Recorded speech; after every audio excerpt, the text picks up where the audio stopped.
Look, all the content creators out there that make content about content creation, you guys are starting to sound like a bunch of automatons. And I'm not trying to sound harsh, but I have to just keep it blunt and authentic. You guys are all sounding like each other.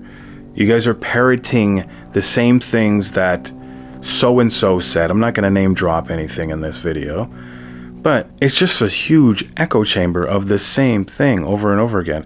And quite frankly, I know I'm not the only one tired of hearing it.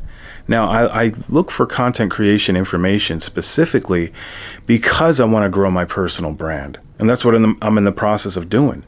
So to all the other millions of people out there doing the same thing, you know, it gets kind of redundant. So I know I'm not the only one clicking off the video as fast as I can.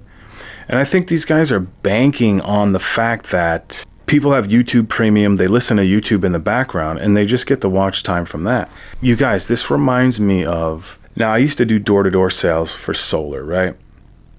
When a homeowner gets sick and tired of hearing that same old pitch, they don't even listen to anything else you're saying. And I've had this happen a lot. I would do things a lot differently because of everybody else doing the same thing and sounding the same at the door. So I would make sure I switched up the way I presented or pitched or introduced myself to any homeowner that I knocked on their door. The most important thing is breaking the ice. Now, when people click on your video and you're not breaking the ice properly, you sound so scripted. You sound, I can think of a bunch of content creators, if that's a niche, because it's a huge niche where people are talking about making content and anybody can do it. If you're over 40, YouTube on easy mode, all these little catchphrases, and then you click on the video and guess what?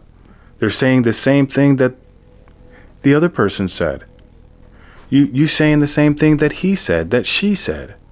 It's beginning to get a little ridiculous. So it gets to the point where you feel like you're searching for a needle in a haystack. And then you say, you know what, altogether, I'm done. I'm done with this. I'm just going to go do something else. I'm going to go pick up a book and read. I think I'll learn 10 times more by reading a book, putting on a binaural beat, and contemplating on what I just read. A lot of people say that authenticity is the way to create content. But yet, where's the authenticity going? Where is it? Be a trendsetter, not a follower, right? If you want to do content creation, don't do it for the reason of AdSense revenue. That's just basically a tip jar. Don't do it for that. Do it for the love of the art. Do it for the expression, the self-expression. And if it's not something you love, you can learn to love it. If it's not for you, you wouldn't be watching all these videos in the first place to find how to do it. Now, if it's something that you're really deeply interested in, you can actually learn how to love creating content again. A lot of people get burnt out, and the reason why they get burnt out is because they don't really love what they're doing. They find it's too much of a grind. It's like going to a 9-to-5 job. It's just like you created your own 9-to-5 job. The only difference is you can do it anywhere remotely. A lot of creators, they need to take a long hiatus because it's just too much. And you see this same story play out over and over again. That's because you're not really actually doing what you want to do. You're tiptoeing or dancing for the algorithm or for sponsorships or whatever. You're basically just created a new job for yourself. It's like buying a franchise. You just bought a 9-to-5 job, a glorified 9-to-5 job. Why do you do YouTube in the first place? The word you is in the word YouTube. So if you're not doing you're not really doing YouTube. I think we should get back to doing specifically what it was designed for, which was to just do you unapologetically. But you also have to keep in mind that you can't do things that'll get you shadow banned or just, channel demonetized or what have you. But just do you. You don't have to be pushing the boundary to where you're wondering if, we all know the terms and conditions and guidelines to the extent of what we really shouldn't do on these platforms or say on these platforms. But if you're so one-dimensional that it's the only thing you can do that would get you banned, you got to step back and ask yourself, man, is that all I can do? Is talk about things that are so controversial that I would get banned? No, you got to be able to do a lot more than that. And it's much more fun when you have more of a repertoire, so to speak. You're not just a one-dimensional creator. That's why it's so important to be, if you're the type of person that likes to learn, you're an intellectual, then you need to feed that strength, because it's a true strength, by constantly learning new information. But not just learning the information, also sharing the information, teaching the information. And that's why YouTube is so good, because you can literally learn something. You can read a book and then get up on YouTube and share everything you learned from your own unique perspective, and could resonate with thousands or hundreds of thousands of other people, or even hundreds, or maybe at first just a few. But eventually, when you get better and better at teaching or sharing the things that you learn, you become better. More people start to resonate with the message that you're bringing across.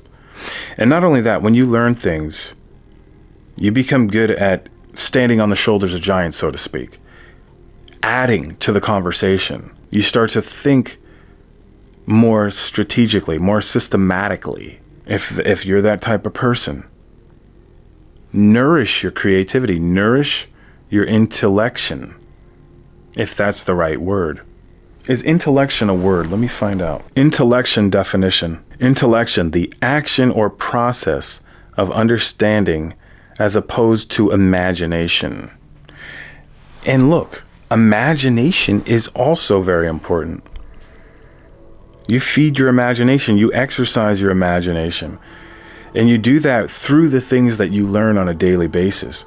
A lot of the things that you learn are like little seeds that feed your imagination. So you nourish those seeds. You use your imagination to grow the seed into something. And I also think it's very good to take time out of the day to shut off all stimulus. Use a certain amount of time to read and learn, but also dedicate a time slot to shut everything down. Maybe have some music in the background or whatever, but just sit there and think. People don't do that these days. We have phones ready to distract us at any moment. We don't put the phone down and just think. We get sucked into cat videos or Komodo dragons eating lizards and snakes and chewing down baby goats, eagles knocking goats off of cliffs. You have all kinds of amazing things to look at that are just so awesome, right? It's like, wow, this is amazing. There's an endless sea of distractions that are just too good to ignore. So you literally have to make a conscious effort to put the phone down and sit there and think.